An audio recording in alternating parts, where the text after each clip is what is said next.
Peggy 18.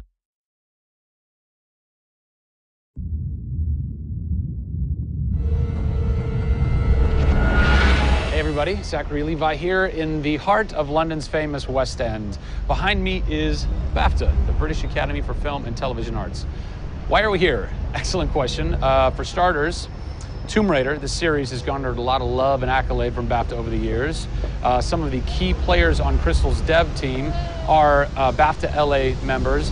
And to top it all off, legendary video game composer Jason Graves is a BAFTA winner. We're going to catch up with him in just a bit, but first, a little trip to Raleigh, North Carolina, where we go behind the scenes at Jason's recording studio. These are the final hours of Tomb Raider.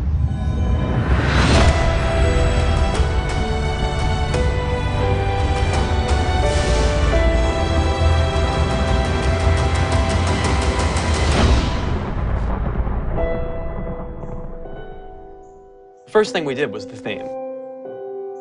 There have been many composers in the games or the films, but they've always used the original theme.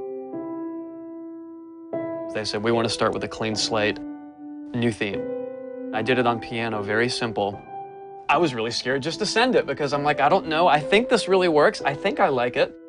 We ended up taking that exact theme. The first demo I sent was on the first trailer. That exact same arrangement.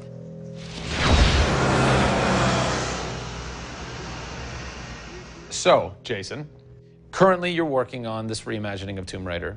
When you're taking on a new project, what are the things that attract you to that project? The heritage of a particular game, I think obviously... And don't even get me started on Tomb Raider. I literally almost drove off the road. I was on the phone with the audio director. Like, oh, stoplight! And I had to pull over a little bit to not hit the car behind me. What I loved about Tomb Raider, what really drew me to the project was they had no pre-existing conditions. Because they wanted to get out of what it used to be. They wanted something new. They wanted something fresh. Jason's done hundreds of games at this point. He was an easy choice for us to go with on paper because he had such great experience. I listened through a lot of different material from a lot of different composers. I was really taken by how well he did the intimate stuff. The textures and the real, intimate and vulnerable bits that we needed to highlight in the game were a great match for us. What is square one for you when you start wrapping your head around and going, this is where I feel like this world is going to exist? Main theme, call me old-fashioned. Then it was a matter of finding out what kind of percussion would work. And always going back to the melody and the theme, because that's kind of the heart of the game. The most signature thing that we need to get right is Lara's theme. One of our big goals was that it can be used in any emotional context. What does it sound like? High action.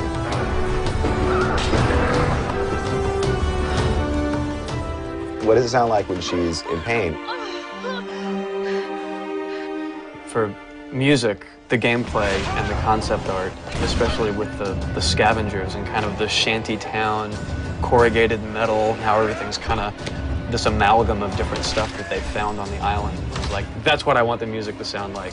The bad guys are playing the music now. Alex said something like, it'd be really cool to have something, chains on a metal board or like you're banging a metal fence. 2 weeks later, Jason calls me up and he's like, so, this guy who's like this sculptor who lives right around the corner from me, I was talking to him about the idea of creating an instrument. And I'm like, that sounds completely insane. We have to do that. Tackling the score to one of the most iconic franchises in the world brought a unique challenge. How best to capture the emotional timbre of the characters and island in music? People, I give you the instrument.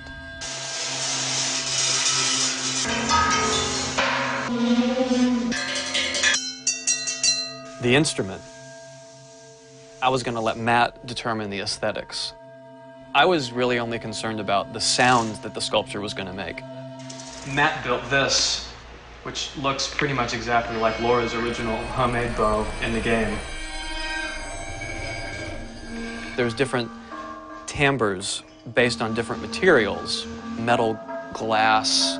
It's a direct line from the plot, the characters, the story, the environment, straight to the sculpture. We always wanted the island to have that character in itself. Creating an instrument gave it this unique identity. It's got a voice. Yeah. The very beginning of the game is nothing but the instrument.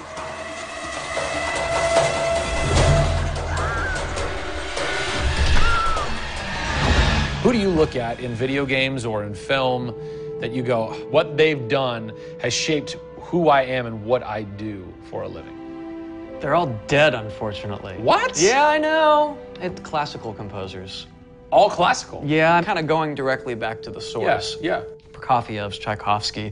Even for some of the scary stuff, you've got Penderecki, who's a Polish composer. Actually, he's still alive. It kind of goes back to ballets or opera, which is kind of the precursor to film and video games. You know, they were telling a story. And that's what I love about that music. It tells a story. Even if you don't know the plot, you can listen to it. And film music's the same way.